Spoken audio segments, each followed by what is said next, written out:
ক্ষমতাচ্যুত সাবেক প্রধানমন্ত্রী শেখ হাসিনার বিচার না করতে পারলে দেশের মানুষ আমাদের ক্ষমা করবে না, এমন মন্তব্য করেছেন অন্তর্বর্তী সরকারের প্রধান উপদেষ্টা অধ্যাপক ডক্টর মোহাম্মদ ইউনূস। বৃহস্পতিবার সংযুক্ত আরব আমিরাত ভিত্তিক সংবাদ মাধ্যম দ্য ন্যাশনালকে দেয়া এক সাক্ষাৎকারে তিনি এসব মন্তব্য করেছেন।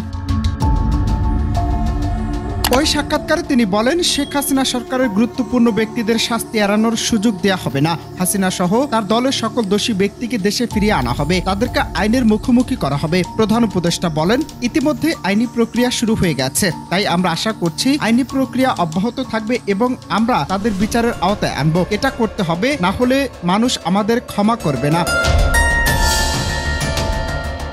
এসব মন্তব্য করার কারণ, তাকে যে কোনোভাবেই হাসিনাকে বিচারের আওতায় আনতে হবে।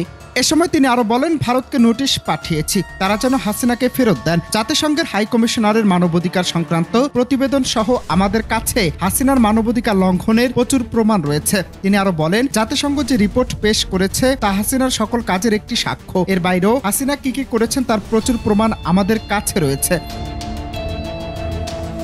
ওই সংবাদ মাধ্যমের প্রতিবেদনে বলা হয়, গত বছর গণবিক্ষোভের মুখে শেখ হাসিনা দেশ ছেড়ে ভারতে পালিয়ে যান। 15 বছরের বেশি সময় বাংলাদেশকে এককভাবে শাসন করেন মাফিয়া শেখ হাসিনা। গত বছরের জুলাই আগস্টে ছাত্রদের নেতৃত্বে শুরু হওয়া আন্দোলন দমন করতে পুলিশ এবং সমর্থকদের ব্যবহার করেন স্বৈরাচার শেখ হাসিনা। এতে প্রায় 1400 জন নিহত হয়, আহত হন 11,000-এরও বেশি মানুষ।